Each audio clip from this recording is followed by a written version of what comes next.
ശരി, ശ്രീ എൻ പിയേഴ്സണും ചേരുന്നുണ്ട്. ശ്രീ പിയേഴ്സൺ, ശ്രീ ഉമേഷ് ബാബു ഈ ചർച്ച തുടങ്ങി വെക്കുമ്പോൾ മുന്നോട്ട് വെച്ച രണ്ട് കാര്യങ്ങൾ അങ്ങും കേട്ട് കാണുമല്ലോ. ഇവിടെ ഇപ്പോൾ ഈ VS ഉണ്ടായിരുന്നുവെങ്കിൽ പിണറായിയെ തിരുത്തുമായിരുന്നു എന്നാണ് സാധാരണ അർത്ഥത്തിൽ ശ്രീ ഉമേഷ് ബാബു എന്താണോ ഉദ്ദേശിക്കുന്നതെന്നതിൽ നിന്ന് മനസ്സിലാവുക.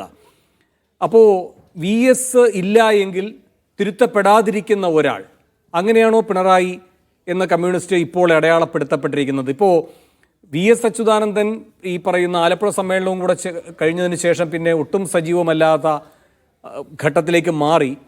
അതിനുശേഷം പിന്നെയും പാർട്ടി മുന്നോട്ട് പോകുന്നു, വീണ്ടും സമ്മേളനങ്ങൾ വരുന്നു. ഏറ്റവും ഒടുവിലത്തെ സമ്മേളനം കഴിയുമ്പോൾ വളരെ അഭിമാനത്തോടെ MV ഗോവിന്ദൻ ചൂണ്ടിക്കാട്ടിയത് എന്താണെന്ന് അങ്ങേക്കറിയാം.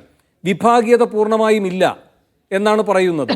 കരുനാഗപ്പള്ളിയിൽ എവിടെയോ ഒരു ഇത്തിരി, അതും പ്രാദേശിക വിഭാഗീയത, അതൊരു പുതിയ പ്രയോഗമായി പോലും ആ സമ്മേളന കാലത്ത് നാം കേട്ടതാണ്. അപ്പോൾ ഇങ്ങനെയൊക്കെ VS എന്നതൊരു വിഭാഗീയതയായിരുന്നു. VS ഇല്ലാതെ മാറിയപ്പോഴേക്കും വിഭാഗീയതകളില്ലാതെയായി. അപ്പോൾ അതുകൊണ്ട് തിരുത്തപ്പെടേണ്ടതല്ല, ശരിയുടെ ഭാഗത്തുള്ളതാണ് ഈ പാർട്ടി നയിക്കുന്ന ഭരണ സംവിധാനം എന്ന ഏകാഖ്യാനത്തിലേക്ക് ഇത് പോയത് എങ്ങനെയാണ്?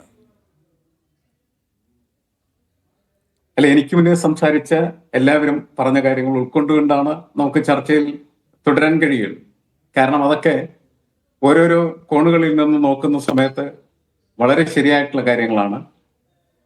VS ഇന്നുണ്ടായിരുന്നെങ്കിൽ എന്ന ഒരു ചിന്ത സ്വാഭാവികമാണ്. അങ്ങനെ ചിന്തിക്കുന്ന ഒരുപാട് ആളുകൾ കേരളത്തിലുണ്ട്. പക്ഷെ അത് സാധ്യമല്ല എന്നുള്ള കാര്യം ഉമേഷ് ബാബു തന്നെ വ്യക്തമാക്കിയ ഒരു കാര്യമാണ്. അതിൻ്റെ അകത്തൊന്നും യുക്തിയില്ല എന്നുള്ള അദ്ദേഹം വളരെ വ്യക്തമാക്കിയ കാര്യമാണ്. പക്ഷെ പ്രശ്നം എന്താണെന്ന് വെച്ചാല്, ഈ പാർട്ടി ശരി മാത്രമാണ് എന്ന് പറയുന്ന, നമുക്കാർക്കും മനസ്സിലാക്കാൻ പറ്റാത്ത, ഒരു കമ്മ്യൂണിസ്റ്റിനും മനസ്സിലാക്കാൻ പറ്റാത്ത, ഒരു യുക്തിയുള്ള മനുഷ്യൻ മനസ്സിലാക്കാൻ പറ്റാത്ത വർത്തമാനങ്ങളാണ് നമ്മളുടെ പുതിയ സെക്രട്ടറി അല്ലെങ്കിൽ ഗോവിന്ദൻ മാസ്റ്റർ എന്ന് പറയുന്ന സെക്രട്ടറി പറഞ്ഞുകൊണ്ടിരിക്കുന്നത്. ഗോവിന്ദൻ മാസ്റ്റർ മാത്രമല്ല, ആ പാർട്ടിയിലുള്ള ബഹുഭൂരിപക്ഷം ആളുകളും അങ്ങനെ സംസാരിക്കാൻ തുടങ്ങിയിരിക്കുകയാണ് ചെയ്യുന്നത്.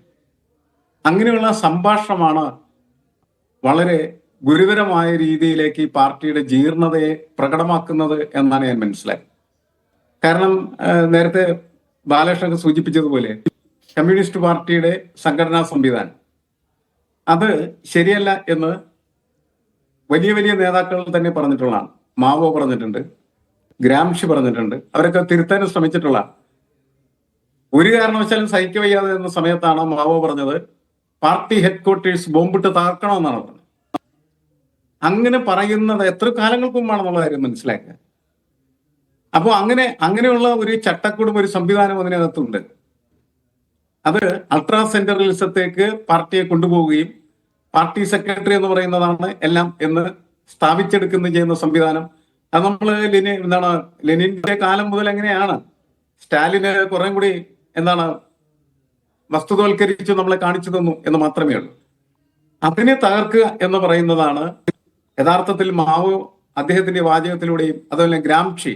പക്ഷെ ഇവർക്ക് ആർക്കും എങ്ങനെയാണ് ഈ സെൻട്രലിസത്തെ ഇല്ലാത്ത തരത്തിലുള്ള ഒരു കമ്മ്യൂണിസ്റ്റ് പ്രസ്ഥാനത്തെ ഉണ്ടാക്കാൻ കഴിയുക എന്നുള്ളത് നമുക്ക് കാണിച്ചു തരാൻ കഴിഞ്ഞിരുന്നില്ല എന്നുള്ള വലിയ യാഥാർത്ഥ്യമാണ്. ആർക്കും കഴിഞ്ഞിട്ടില്ല.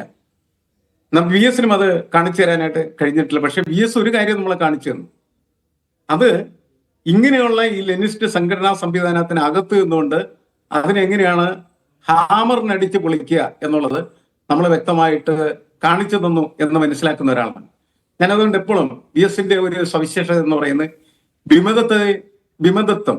ആ വിമതത്വത്തെ വിധേയത്വം കൊണ്ട് തന്നെ ഈ പാർട്ടി സംവിധാനത്തിനകത്ത് പ്രവർത്തിക്കാനുള്ള പ്രവർത്തനക്ഷമത എന്താണ് എന്ന് കാണിച്ചു തന്നു എന്നുള്ളത് വളരെ പ്രധാനപ്പെട്ട ഒരു കാര്യമാണ്. അതുകൊണ്ടാണ് VS ഇങ്ങനെ മുന്നോട്ട് പോയിക്കൊണ്ട് VS അതിനകത്ത് നിന്ന് തന്നെ തിരുത്തുകയാണ് ചെയ്യുന്നത്. പലപ്പോഴും തിരുത്താനായിട്ടുള്ള കഴിവ് അദ്ദേഹത്തിനുണ്ടായിരുന്നു എന്നുള്ളതാണ്. അതുകൊണ്ടാണ് ഈ നിശബ്ദമായ 19 ശേഷമുള്ള കാലങ്ങളിലൊക്കെ അദ്ദേഹം ഉണ്ടായിരുന്നെങ്കിൽ ഇതെല്ലാം തിരുത്തപ്പെടും. പക്ഷേ ശ്രീ പിയേഴ്സൺ, അങ്ങേക്ക് ഓർമ്മയുള്ളതുപോലെ ഇപ്പോൾ സെക്രട്ടറിയാണ് പാർട്ടി എന്ന രൂപത്തിൽ ദക്ഷിണാമൂർത്തിയുടെ ലേഖനം ദേശാഭിമാനിയിൽ വരുന്നു. അത് കഴിയുമ്പോൾ അതിനെ ഖണ്ഡിക്കുന്നു VS അച്യുതാനന്ദൻ കൃത്യമായ മറുപടി പറഞ്ഞുകൊണ്ട്. അപ്പോഴാണ് വിവാദമായ ഡാങ്കെ പരാമർശമൊക്കെ വീണ്ടും വരുന്നത്. തൊട്ടു പിന്നാലെ ഭയചകിതനാകുന്നു ദക്ഷിണാമൂർത്തി. കോഴിക്കോടോ മറ്റോ ആണെന്ന് തോന്നുന്നു ഒരു പരിപാടിയിൽ പങ്കെടുക്കാനാണെന്ന് പിണറായി എത്തിയിട്ടുള്ളത്. അദ്ദേഹം മാധ്യമങ്ങളെ പെട്ടെന്ന് കാണുകയാണ്. എന്നിട്ട് പറയുകയാണ് ഒരു അസാധാരണ സാഹചര്യം, സംഘടനാ സംവിധാനം വെല്ലുവിളി നേരിടുന്നു എന്ന്. അപ്പോൾ അത് വളരെ സൂക്ഷിച്ച് വാക്കുകൾ ഉപയോഗിക്കുന്ന ആളാണല്ലോ പിണറായി. അന്ന് ആ വാക്കുകളൊക്കെ ഉപയോഗിക്കുകയുണ്ടായി. അപ്പോൾ വലിയ കലഹങ്ങൾ ആ ഘട്ടത്തിൽ ഉണ്ടായതാണ്. അങ്ങനെ പാർട്ടി എന്ന് പറഞ്ഞാൽ സെക്രട്ടറി അല്ല എന്ന രൂപത്തിലുള്ള വിമർശനങ്ങളൊക്കെ ഉണ്ടായ ഒരു പ്രസ്ഥാനമാണത്. വി എസ് പുറത്തു നിന്നിട്ടല്ല ഇതൊന്നും ചെയ്തത്, വി എസ് അതിനകത്ത് നിന്ന് തന്നെയാണ് ഇതെല്ലാം ചെയ്തിട്ടുള്ളത്. അപ്പോൾ അങ്ങനെ ഒരു ജൈവഘടന ആ പാർട്ടിക്കുണ്ട്. അതെല്ലാം കഴിഞ്ഞിപ്പോൾ ഏറ്റവും ഒടുവിലത്തെ സമ്മേളന കാലം കഴിയുമ്പോൾ നാം കാണുന്നത് എന്താണ്? പാർട്ടി സെക്രട്ടറി തന്നെയില്ല, പാർട്ടിയുമില്ല, ആകെയുള്ളത് ഭരണവും ഒരു മുഖ്യമന്ത്രിയും. പാർട്ടി സമ്മേളനങ്ങളിൽ സെക്രട്ടറിയേക്കാൾ അപ്രമാദിത്വത്തോടെ കാര്യങ്ങൾ പറയുന്നത് മുഖ്യമന്ത്രി തന്നെ.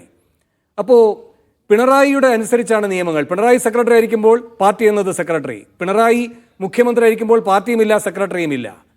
ഇത് വി എസ് മാത്രം ഓർമ്മിപ്പിക്കേണ്ട ഒന്നാണോ? അല്ല, വി എസ് മാത്രം ഓർമ്മിപ്പിക്കേണ്ടതല്ല. പാർട്ടിയിൽ വി എസിനെ പോലെയുള്ള കേഡർമാരുണ്ടാകാത്തതിന്റെ ഫലമായിട്ടാണ് അത് ഓർമ്മിപ്പിക്കാനായിട്ട് മറ്റൊരാൾ ഇല്ലാതെ പോയത്. ഈ ഉൾപാർട്ടി സമരം എന്നതും അതേപോലെ തന്നെ ഉൾപാർട്ടി ജനാധിപത്യം എന്നതും ഈ കൺസെപ്റ്റിനകത്ത് കിടക്കുന്ന കാര്യമാണ്. പക്ഷെ അതിനെ ശരിയായിട്ടുള്ള രീതിയിൽ പ്രവൃത്തിപഥത്തിലേക്ക് കൊണ്ടുവരിക, പ്രയോഗവൽക്കരിക്കുക എന്ന് പറയുന്നത് അസാധ്യമാക്കി തീർക്കുന്നത് പിണറായി വിജയനൊപ്പം ഉള്ളതായിട്ടുള്ള പാർട്ടിയുടെ സംസ്ഥാന സെക്രട്ടേറിയറ്റും അതേപോലെ തന്നെ സംസ്ഥാന കമ്മിറ്റി അംഗങ്ങളും ഒക്കെ തന്നെ പിണറായി എന്ന് പറയുന്ന അഭൂതപൂർവമായിട്ടുള്ള അധികാരത്തിന്റെ കീഴിൽ അടിമപ്പെട്ടതിന്റെ അടിസ്ഥാനത്തിൽ സംഭവിച്ച ദുരന്തമാണ് എന്നാണ് നമ്മൾ മനസ്സിലാക്കേണ്ടത്. ആ ദുരന്തത്തിന്റെ ഉത്തരവാദിത്വം എന്ന് പറയുന്നത് ഈ സെക്രട്ടേറിയറ്റിനും അതേപോലെ തന്നെ സംസ്ഥാന കമ്മിറ്റിക്കും അതോടൊപ്പം തന്നെ ഇതിന്റെ ഏറ്റവും ഉയർന്ന ബോഡി എന്ന് വിശേഷിപ്പിക്കപ്പെടുന്ന പോളിറ്റ് ബ്യൂറോനും കേന്ദ്ര കമ്മിറ്റിക്കും ഒക്കെ ഉണ്ട്. അവർക്കൊക്കെ ഇടപെടാനായിട്ടുള്ള ഒരുപാട് സ്പേസുകളുണ്ട്. ആ സ്പേസുകളിൽ എന്തുകൊണ്ട് അവർ ഇടപെട്ടില്ല?